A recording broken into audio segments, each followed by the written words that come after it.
नमस्कार, बहुत स्वागत है आपका मिथुन राशि फरवरी 2025।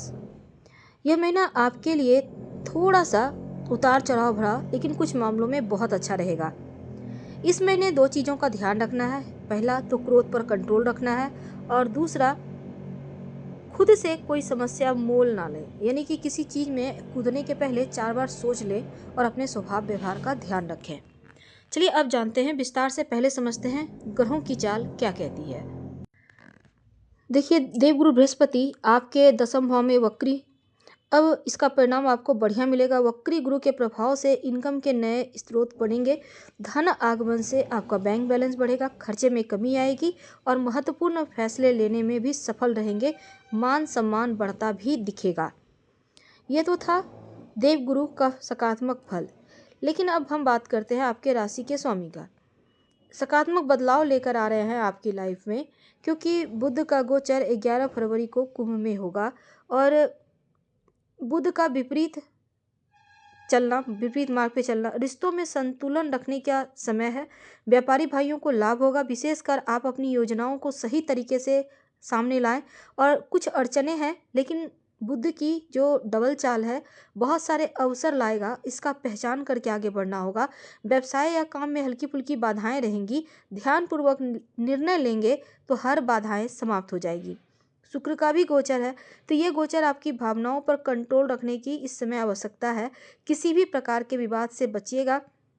बिना सोचे समझे धन को लेकर निर्णय मत लीजिएगा।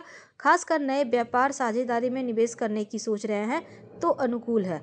आपके प्रयासों से आपको सफलता प्राप्त होती दिखेगी। तो आपके करियर के बारे में विस्तार से जानते हैं। देखिए, थोड़ा सा उतार चढ़ाव है। शुरुआत में राहु शुक्र दसम भाव में। कार्य क्षेत्र में आप काम तो बेहतर करेंगे, मौज मस्ती भी करेंगे। आपके सहकर्मी से आपका व्यवहार भी अच्छा रहेगा, लेकिन आपके काम की क्षमता पर प्रभाव दिख रहा है, समस्या हो सकती है। छठे भाव के स्वामी मंगल महाराज प्रथम भाव में हैं। थोड़ा क्रोध बढ़ाएंगे। क्रोध के कारण गलत निर्णय ले सकते हैं, जो चीज़ें आपके विरुद्ध जा सकती है। शुरुआत में बुध शुक्र अष्टम भाव में, इसके बाद महीने के उत्तरार्ध में आपके नवम भाव में आएंगे।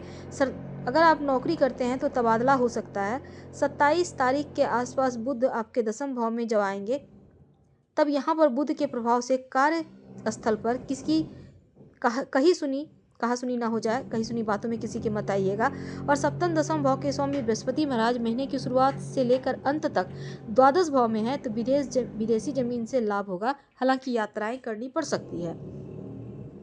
धन की स्थिति की बात करें तो जो बृहस्पति महाराज हैं अच्छे कार्यों पर खर्च भी करवाएंगे, लेकिन इनकम भी बढ़ेगा। यानी महीने की शुरुआत में सूर्य बुध की अष्टम भाव में होने से व्यर्थ का खर्चा करवाएंगे। भाई बहन पारिवारिक संसाधनों के कारण कई खर्च भी हो सकते हैं।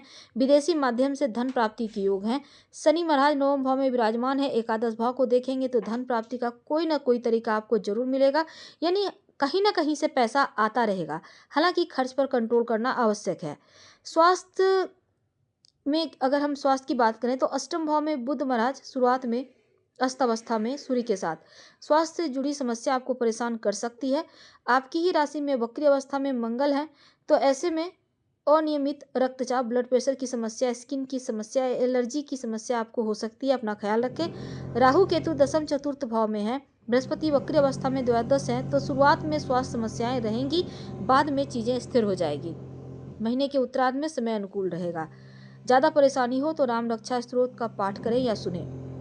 प्रेम और वैवाहिक जीवन की बात करें तो देखिए, पंचम भाव के स्वामी शुक्र महाराज उच्च के होकर केंद्र भाव में, राहु भी साथ में है, तो प्रेम परवान चढ़ेगा।